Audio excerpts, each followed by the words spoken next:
Punjab police की गैर कानूनी जेर हिरासत में आपका 2 माह का बच्चा जाया हो गया। हाँ जी। अब मेरे शोहर पे ये तशद्दुद करते थे, मेरे आंखों के सामने मुझे कहते थे इसको मार देंगे, इसको ऐसे करेंगे।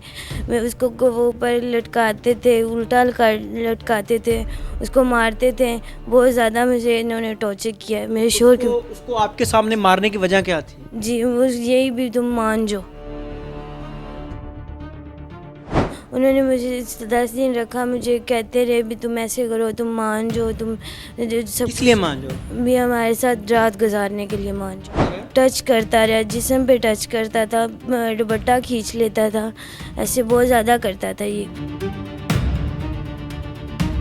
मुझे गैर कानूनी ताल्लुक़ बनाने के कहते हैं भी तुम। जायज ताल्लुक बनाने के लिए कहते हैं? जी। कौन कहता है? आप सब कहते हैं। इस बेटी का तो हमल ही जाया कर दिया।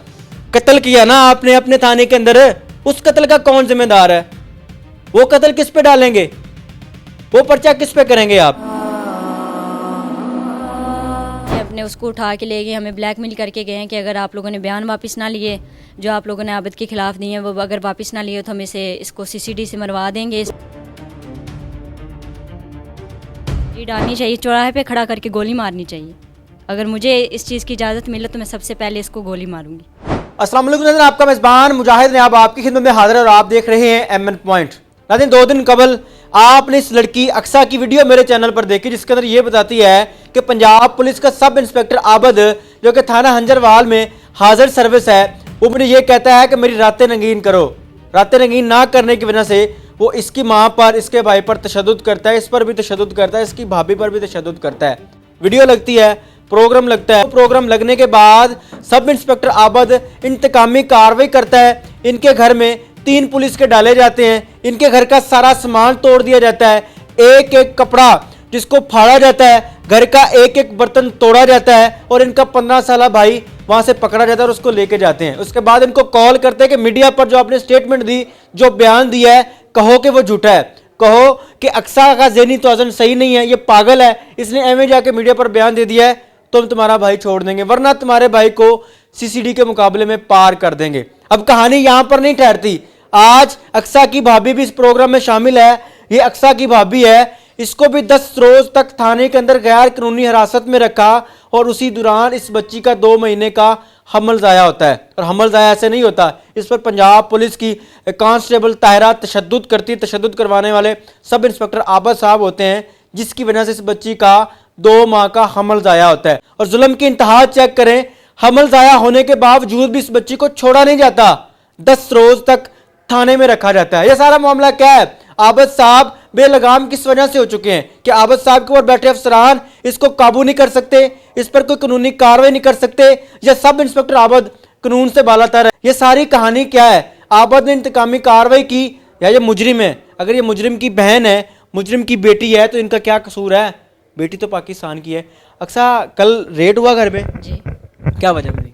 वजह वो कहते हैं अपने बयान वापस लें। किस चीज़ के बयान? जी, ये जो हमने मीडिया पे दिए हैं।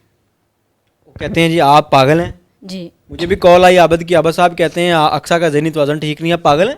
नहीं, लेकिन मुझे इसी अम्मी को इसी तरह कहा जा रहा है कि भाई आप वहाँ पे जाके ये बयान दे कि इसका ज़हनी तवाज़ुन ठीक नहीं है, तो अब इसने गलती में बयान दे दिए हैं, तो ये बयान वहाँ से रीटेक करवाए जाए। कौन कह रहा है ये मेरे बहनोई ने कहा है मेरी अम्मी को कॉल पे। बहनोई को कौन कहता है? बहनोई को आबिद कहता है। अच्छा, आबिद कहता है कि अक्सा के बयान दिलवाओ या अक्सा के बारे बयान दो कि अक्सा का ज़हनी तौज़ुन ठीक नहीं।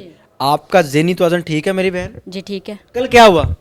कल वो आए, उन्होंने रेड की है, मेरे बहनोई साथ आए हैं, 3 डाले हैं, बहनोई मेरे साथ हैं, लेकिन वो पीछे खड़े में आगे नहीं आए और हमें पुलिस वाले बाहर नहीं जाने दे रहे थे, कह रहे बाहर नहीं जाना, बाहर नहीं जाना। उन्होंने तोड़ फोड़ की है, मतलब कि कपड़े सारे बिखेर दिए, वो कपड़े कुछ फाड़ दिए, बर्तन तोड़ दिए। मेरी अम्मी को कहते बीबी आप साथ चलो। मेरी अम्मी ने कहा मैं तो इंटायरम पे हूँ। उन्होंने पेपर्स वगैरह देखे हैं तो उन्होंने वहीं पे अम्मी को कुछ नहीं कहा। फिर कहते कि इसकी शहजाद की आपने इंटायरम करवाई है, तो अम्मी ने कहा वो तो वैसे फ्री है इस केस से। तो उन्होंने कहा किसने कहा ये फ्री है? अम्मी ने कहा मेरा 14 लाख का घर बेचा है, तो वो किस लिए बेचा है, किस बात के लिए बेचा है कि अभी भी अगर वो फ्री नहीं है? घर बेच के पैसे दिए थे ना, उसके उन पैसों के मुतबादल आपके भाई को उसने बेगुनाह किया, जो भी था वो मामला ख़त्म किया। अच्छा। जी, तो वो फिर आए हैं तो कह रहे हैं अपने उसको उठा के ले गए, हमें ब्लैकमेल करके गए हैं कि अगर आप लोगों ने बयान वापस ना लिए, जो आप लोगों ने आबिद के खिलाफ दिए हैं, वो अगर वापस ना लिए तो हम इसको सीसीडी से मरवा देंगे। इस पे प्रोग्राम लगने के बाद आबद ने इंतकामी कार्रवाई की, आपके भाई को घर से उठाया और कह रहे हैं कि अगर आपने वो वीडियो डिलीट ना की या उस वीडियो के मुतबादल कोई दूसरा बयान ना दिया जिसमें आबद साहब मजलूम लगे, हम आपके भाई को मार देंगे। जी आबद साहब कह रहे हैं। जी, ये आबिद साहब ने कहा, जो मतलब कि जिन्होंने रेड किया ना, उन्होंने ये बात की कि आबिद कह रहे अपने बयान वापस लें, नहीं तो हम आपके भाई को सीसीटीवी वालों को दे के, उस पर पर्चे वगैरह दे के, डिकेटियों के या मंशियात के दे के, तो हम उसे मरवा देंगे। फैसल कामरान साहब, ये आबद साहब जो ये कानून से बालातर हैं, इन पर कोई एक्शन नहीं होता। अगर इनके खिलाफ कोई खबर लगती है, ये साहब बजाय इसके कि उसके ऊपर कोई अच्छा काम करें, ये इंतकामी कार्रवाई करते हैं, उसके घर जाते हैं, उनके बर्तन तोड़ते हैं। और घर के किसी बर्तन के अंदर चोर छुपा होता है यार, आप घर जाके लोगों के बर्तन तोड़ देते हैं। ये वही 50 साल पुरानी पंजाब पुलिस का रवैया अपना रहे हैं। जब काली वर्दियां होती थी, जब ब्लैक यूनिफॉर्म होते थे, तब पुलिस ऐसे करती थी। आज मरियम नवाज साहबा के दौर में भी आबिद साहब आपने वही काम पकड़ लिया है। आप घर जाते हैं, बर्तन तोड़ते हैं, माओ बहनों बेटियों के बाल खींचते हैं और उनको कहते हैं कि हम कत्ल कर देंगे, बयान वापस लो। आपकी भाभी को आपके साथ थाने में रखा था? जी 10 दिन। अब भाभी को 11 दिन रखा था और मुझे 10 दिन। अच्छा, मैं इनसे बात करूंगा। क्या नाम है मेरी बहन आपका? समरा। आप भी अपनी नंद अक्सा के साथ 10 रोज थाने में रही थी? जी मैं आपको क्यों पकड़ा था? आपकी क्या गलती थी? जब मेरे शोहर को लेने आए थे, जब वो लड़की की डेथ हुई थी हमारे घर पे, तो तब मुझे भी कहा था मैडम आप भी साथ चले। मैं चली गई, मैं कहा चले। तो वहाँ जाके पहले मुझे आबिद साहब ने कहा भी बताओ तुम का भी क्या हुआ। मैं कहा सारा ऐसे ऐसे जैसे हुआ था वैसे मैंने बताया उनको भी, हमें नहीं पता, उन्होंने खुद ही कुछ किया है खुद को अपने। तो उन्होंने कहा नहीं तुम अपनी मामा के बारे में खिलाफ बातें करो भी, उन्होंने मारा है। मैं कहा ऐसे नहीं मैं कर सकती, जब हमने किए ही नहीं तो हम क्यों कहें। तो उन्होंने कहा फिर कहते तुम प्रेग्नेंट हो? मैं कहा जी मैं प्रेग्नेंट हूँ। उन्होंने कहा कब से? मैंने कहा 2 माह हो गए। ये कौन पूछता रहा? आबिद साहब मुझसे पूछता रहा। अच्छा। तो फिर उन्होंने मेरे मुंह पे 3-4 थप्पड़ मारे और मुझे कहता, मुझे कोई बात नहीं की, मुझे कहता तारा को कहता जाओ इससे पूछो और इससे मनवाओ भी, इसकी मामा ने ये सब किया है। तो यानी कि आपकी सास ने? जी उन्होंने ही सब कुछ किया है। तो उन्होंने कहा है भी, दायरा ने फिर मुझे जाके ग्रीन कलर का पाइप था पानी वाला, उससे मारा, मेरे जिस्म पे मारे, फिर मेरे थप्पड़ मारा, मैं नीचे गिरी, फिर मेरे पेट में टांगे वगैरह मारी। वहाँ मुझे मेरा बच्चा जो था वो उससे चला गया। पंजाब पुलिस की गैर कानूनी जेर हिरासत में आपका 2 माह का बच्चा जाया हो गया? हाँ जी। उन्होंने आप पर तशद्दुद किया? जी। उसी दौरान आपका 2 महीने का बच्चा जाया हुआ? जी। छोड़ा नहीं? फिर आपको हॉस्पिटल नहीं लेके गए? हॉस्पिटल लेके गए, मुझे वहाँ जाके कहा भी तुम उनसे कहना भी मैं सीढ़ियों से गिर गई थी इसलिए ज़ाया हो गया। तो मुझे तब वो ज़्यादा डराया हुआ था भी, अगर तुम ऐसे नहीं कहोगी तो हम ऐसे कर देंगे वैसे कर देंगे। तो फिर मैं वहाँ चली, मैंने उन्होंने पूछा तो मैंने कहा हाँ जी ऐसे हुआ है। तो तब जब 2 दिन मुझे वहाँ रखा तो तब ठीक होगी। तो फिर मुझे वहाँ पुलिस स्टेशन ही ले आए। बच्चा ज़ाया होने के बाद हॉस्पिटल लेके जाते हैं, वहाँ से इलाज करवाते हैं, वहाँ पर झूठ बोल के फिर छोड़ते नहीं, फिर थाने ले आते हैं? जी फिर थाने ले आते हैं। फिर मुझे गैर कानूनी ताल्लुक बनाने के कहते हैं भी तुम जायज ताल्लुक बनाने के लिए कहते हैं? जी। कौन कहता है? आबिद साहब कहते हैं। क्या कहता है आबिद? यही कहता है भी तुम ऐसे करो अपने शो। बहन झूठ नहीं बोलना आपने। अपने- अल्लाह को हाजिर नाजिर जान के कहना है, किसी के ऊपर कोई झूठा इल्जाम नहीं लगाना। मैं झूठा इल्ज़ाम नहीं लगा रही, मैं यही कह रही हूँ भी उन्होंने मुझसे कहा भी तुम ऐसे करो, तुम छोड़ दो उनको, तुम कहाँ फंस गई हो, तुम ऐसे करो, तुम छोड़ दो। तुम किसको छोड़ दो? मैं अपने शोहर को। तो क्या करो छोड़ के शोहर को? अब मेरे से शादी कर लो। आबिद कहता रहा? जी। आबिद साहब, आप एक क्रिमिनल की बीवी को कह रहे हैं कि अपने शोहर को छोड़ के मेरे साथ शादी कर लो, ये कहाँ की ऑफरें हैं? आपके थाने में अगर कोई क्रिमिनल पकड़ा जाता है, उसकी बीवी पीछे आती है, आप उसको ये कहेंगे कि आप उसकी बीवी को ये कहेंगे कि आप अपना शोहर छोड़ के मेरे साथ शादी कर लो? कमाल होगी। कैसी इन्वेस्टिगेशन है आपकी? ये कहाँ का कानून है? कौन सा तरीका है आपका? आपने अपनी दुनिया बसा रखी है। अच्छा फिर? तो फिर मुझे 10 दिन रखा गया, फिर हमें एसपी सिद्रा के पास पेश किया। इस 10 दिन के अंदर आपके साथ क्या क्या हुआ मेरी बहन, खुल के बताएं। उन्होंने ताकि इस आबद की फैमिली देखे, इसके बच्चे देखें, इसकी बीवी देखे, इसकी माँ देखे कि मेरा बेटा जो घर से यूनिफॉर्म पहन के जाता है, शेर की खाल पहन के जाता है, उस खाल की आड़ में वो क्या क्या करता है। गरीबों की बच्चियां घर से उठाता है, उनको कहता है कि मेरे साथ नाजायज ताल्लुक बनाओ, उनको कहता है कि अपने शोहर छोड़ दो, उनके हमल ज़ाया कर देता है। इस कदर जुल्म करता है इस वर्दी की आड़ में ये शख्स। खुल के बताएं, लोग देखें, उसके बच्चे देखें, अपने बाप को पूछें पापा ये आप हैं? जी, तो उन्होंने मुझे 10 दिन रखा, मुझे कहते रहे भी तुम ऐसे करो, तुम मान जाओ, तुम जो सब किस लिए मान जाओ? भी हमारे साथ रात गुजारने के लिए मान जाओ। कौन कहता रहा? आप बस सब कहता रहा। आबिद आपको भी कहता रहा कि मेरे साथ रात गुजारो? जी, मुझे भी। आपकी नंद को भी कहता रहा? जी, जब इसको कहता था तब मेरे सामने नहीं कहता था, जब मुझे कहता था तब इसके सामने नहीं कहता था। तब मेरे शोहर पे ये तशद्दुद करते थे, मेरे आँखों के सामने मुझे कहते थे इसको मार देंगे, इसको ऐसे करेंगे। मैं उसको वो ऊपर लटकाते थे, उल्टा लटकाते थे, उसको मारते थे। बहुत ज़्यादा मुझे इन्होंने टॉर्चर किया है मेरे शोहर के। उसको आपके सामने मारने की वजह क्या थी? जी, यही भी तुम मान जाओ, किस लिए? भी मैं उसको छोड़ दो, हमारे साथ आओ, वो ऐसे करें वैसे करें, जो भी उन्होंने गैर ताल्लुक बनाने के लिए। जनाब फैसल कामरान साहब क्या कहेंगे अगर आपसे कोई बंदा सवाल करता है कि एक बच्ची को 10 रोज तक किसी थाने में रखा जाता है, इस बच्ची के सामने इसके शौहर को मारा जाता है, टॉर्चर किया जाता है, टांग दिया जाता है और उसको ये कहते हैं कि जब तक तुम हमारे साथ जिस्मानी ताल्लुक कायम नहीं करोगी तुम्हारे सामने यही सारा कुछ इसके साथ होता रहेगा।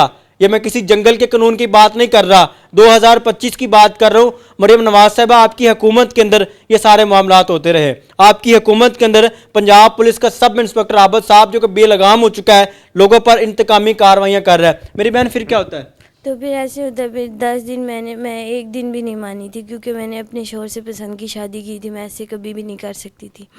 तो जब करते थे तब मुझे मारते थे, तब कहते थे मानो, जब मैं इनकार करती थी फिर ज़्यादा टॉर्चर करते थे। आपको आईजी साहब देख रहे हैं, डॉक्टर उस्मान अनवर साहब बड़े काबिल इंसान हैं और उन्होंने बड़ा इम्प्रूव किया पुलिस को। आप उनको क्या कहना चाहेंगी? मैं उनको ये कहना चाहूँगी भी ऐसे इंसान को आप पुलिस में रहना नहीं चाहिए, जो लड़कियों को टच करते हैं। हमारे साथ तो जो होना था अल्लाह की तरफ से हो गया, जो भी इसको टच करते हैं, लड़कियों को टच। कौन? आबिद साहब, जो भी होना था आपके साथ भी सारे मामलात किए? जी, हमारे साथ भी, मेरे साथ भी किए, हम दोनों के साथ। क्या करता रहा ये जेरे हिरासत? और भी खैर कानूनी जेरे हिरासत क्या क्या करता रहा? टच करता रहा, जिस्म पे टच करता था, दुपट्टा खींच लेता था, ऐसे बहुत ज़्यादा करता था ये।